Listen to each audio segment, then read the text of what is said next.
Luuya ang mga tiil.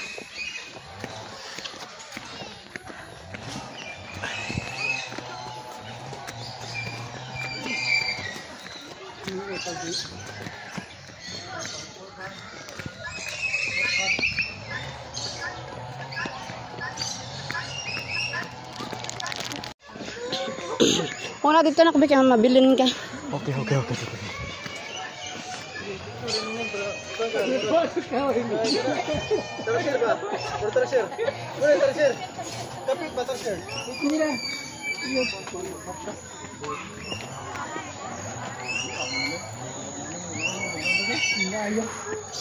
Di anay. Kahikap.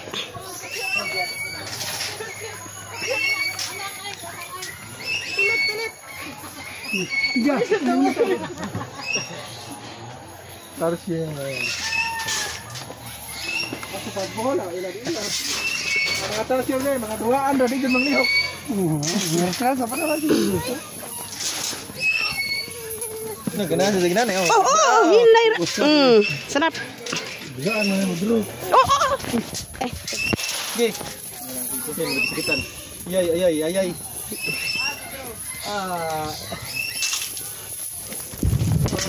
Nah, may kadina.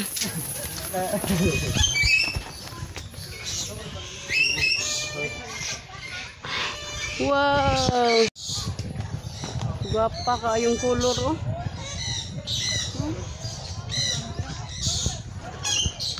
Gwapa kay color ba? La la la la la. Sis kamay.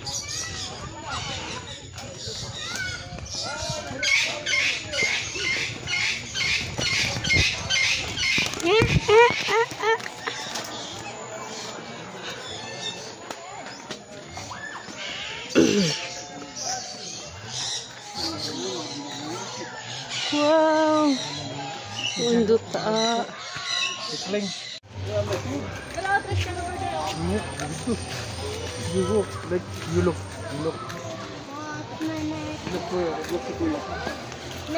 Pagok.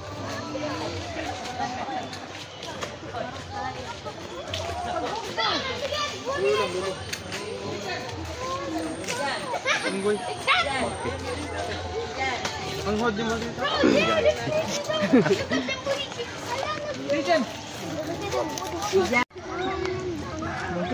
Gagmay kayong mangki, oh. Look, kita kang lambot pa. Ay, mga lambot. Look. Gamay kayong masabi, oh. Gamatoy. Red bat monkey. No. Awa. Gat. Sabi na pagkakaon.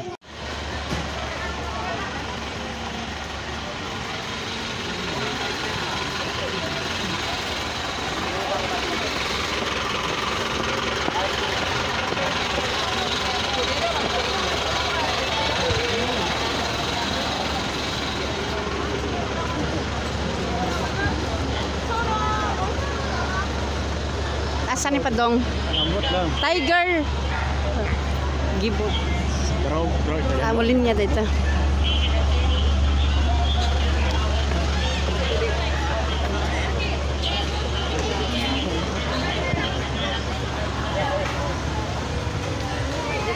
Asa mo?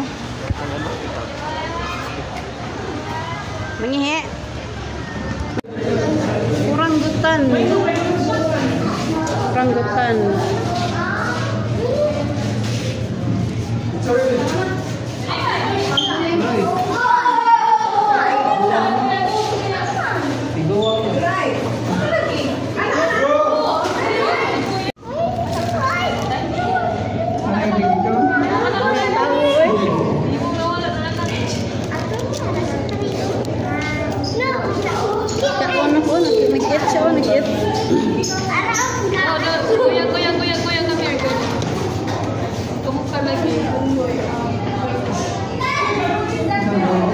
Pasa nagbuhok.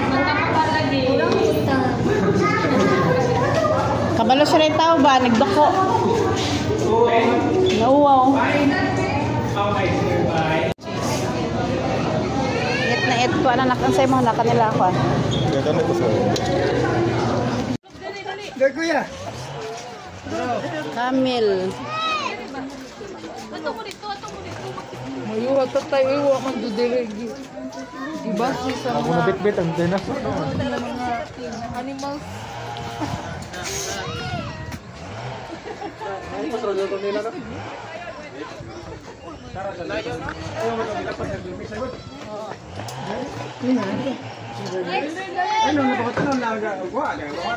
Camel.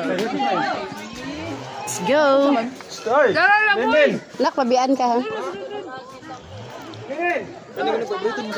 Bitilis ba? Bitilis. La la la la la. Uy, uy. Wow.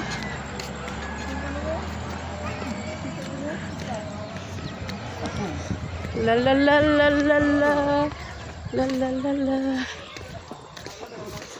Isa ning ako an pato. Dako magtiyan, gamay ulo.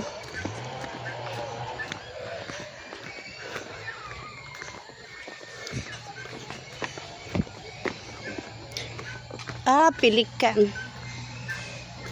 Anak, pabiyaan ka diha anak. For our first bird of prey, put your hands together for our snatching grand flights, our brometic kite named Glider.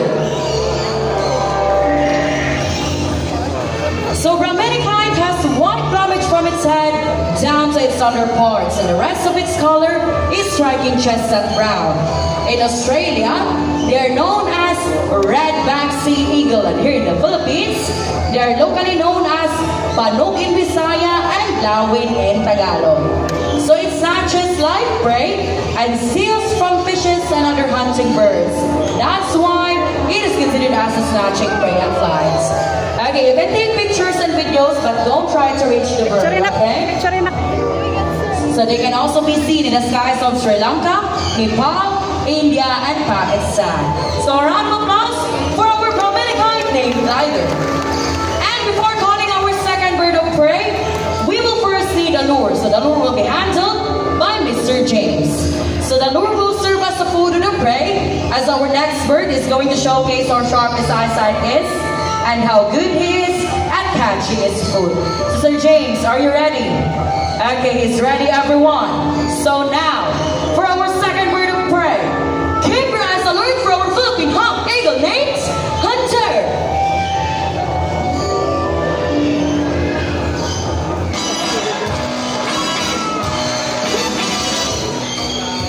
Nice catch, Hunter.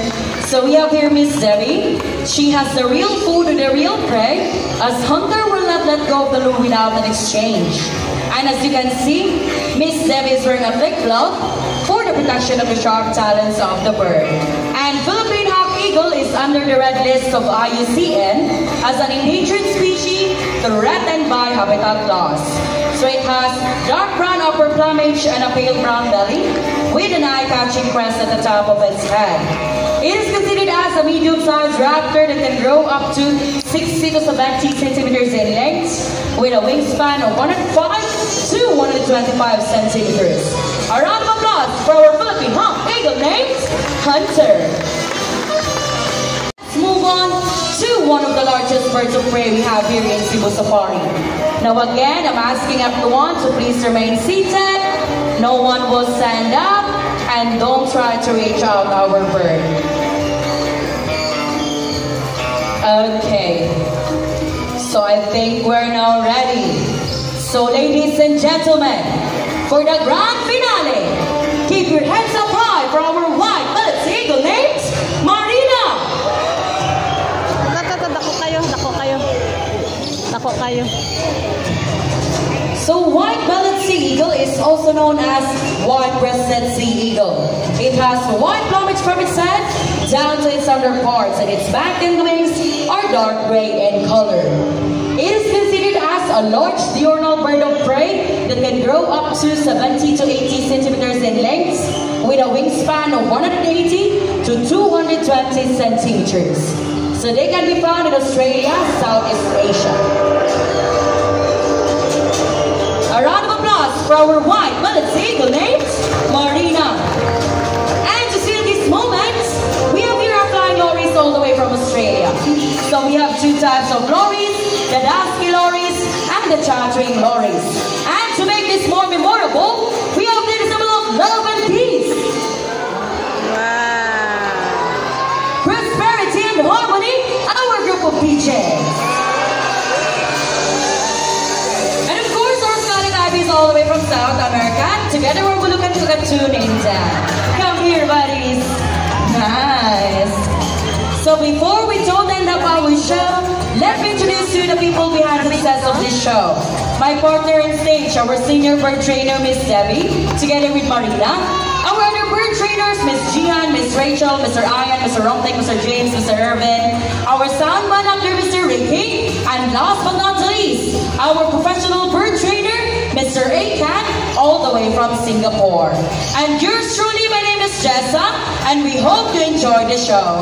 Thank you so much, everyone, and enjoy the rest of the while. Thank you! So by the way, Mom Sir, if you want to take pictures with our showbirds, this is your chance. So you can form a line at the center, and we have there the Butro, our official photographers. And if you want to use your phones, you can do it, also use it. But those who will be taking pictures, we're just gonna be here below the stage.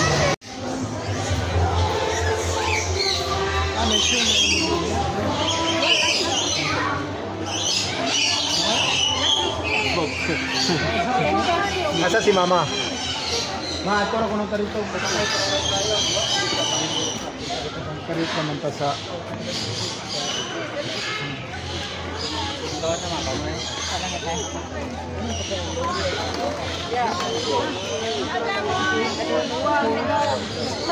Donkey.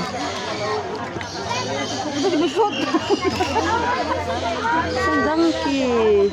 Camel, juice camel. Gusto ko yung ano, yung mga crocodile. Ano yan na yun? Wala ko. Oh, CJ, tubig mo.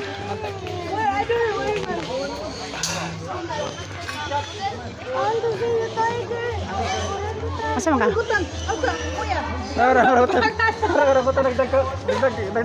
Dagdag si Bibi.